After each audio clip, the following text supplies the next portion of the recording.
13টা মুসলিম অধ্যুষিত বুথগুলিতে যেখানে 800 ভোট আছে 700 হিয়ারিং নোটিশ, যেখানে 1200 ভোট আছে 800 হিয়ারিং নোটিশ।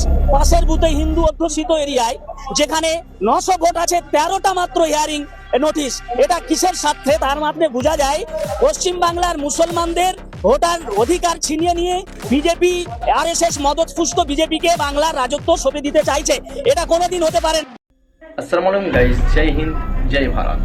तो चलिए हमारा वीडियो स्टार्ट करते हैं। आज আমি বাংলাতে বলবো, আপনারা অবশ্যই ভিডিওটা পুরোই দেখবেন এবং এসআই নিয়ে যা হইতাছে পুরো পশ্চিমবঙ্গতে এবং পুরো দেশ জুড়ে তা আজকে খবর আপনাকে সরাসরি দিব কেন এসআইআরটা হচ্ছে।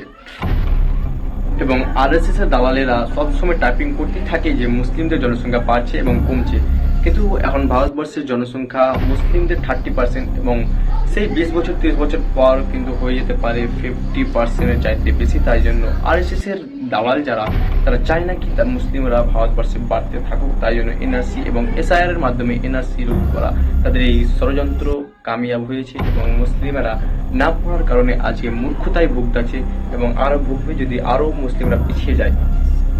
এসআইআর এর মূল লক্ষ্য হলো মুসলিমদেরকে ভোট না দেওয়া এবং তারা যেন নিজেদের নেতা না চুজ করতে পারে। তাদের এটাই বড় ষড়যন্ত্র, আর কিছুই না।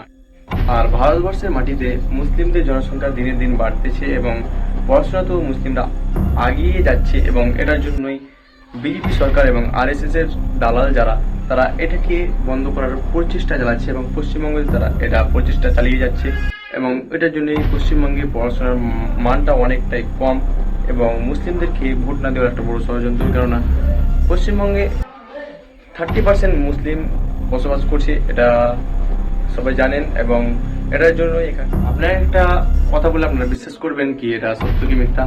আমাদের গ্রামে প্রায় 1000টা হিয়ারিং নোটিশ এসেছে আমাদের গ্রামে, আর আমাদের পার্শ্ববর্তী গ্রাম হিন্দুদের যেখানে হিন্দু বসবাস করে অনেকটাই 1000টার উপরে হিন্দু বসবাস করে, সেখানে মাত্র এসেছে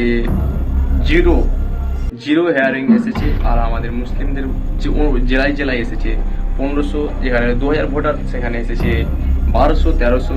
এটা কেন আপনারা বুঝতে পারছেন কি ভারতবর্ষে মুসলিমের মাত্রা এবং উচ্চতা অনেকটাই পরিমাণের বাড়তেছে এবং পড়াশোনাতে মুসলিমরা এগোচ্ছে। আর মুসলিমরা যদি পড়াশোনাতে এগিয়ে যায় তাহলে কোনো লোকের দালালি করতে পারবে না, যেরকম তৃণমূল এবং কংগ্রেসের। তাই আসাদুদ্দিনকে ভোট দিন এবং জেতার চেষ্টা করবেন।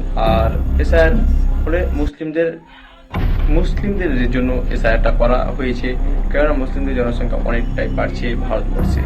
আর বিজেপি সরকার চায় না যে মুসলিমরা বাড়তে থাকুক এবং 50 বছর বা 150 বছর পর মুসলিম রাজত্ব করুক ভারতবর্ষে, এটা চায় না ভারতবর্ষের সরকার।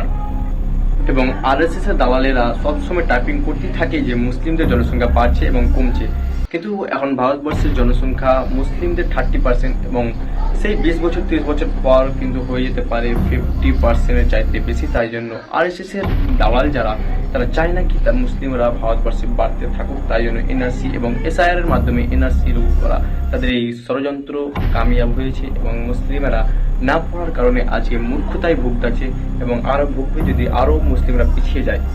তো আমি এই ভিডিওর মাধ্যমে যদি কোনো ভুল বলে থাকে তো আমাকে মন থেকে ক্ষমা করবেন আপনার ছোট্ট ভাইকে। এবং আমার ক্যামেরা অতটা ভালো না, আপনাদেরকে ভালো কোয়ালিটি দিতে পারছি না, তো আমার ইউটিউবকে সাবস্ক্রাইব করবেন এবং আমার চ্যানেলটি ফলো করবেন। তো আসসালামু আলাইকুম, জয় হিন্দ।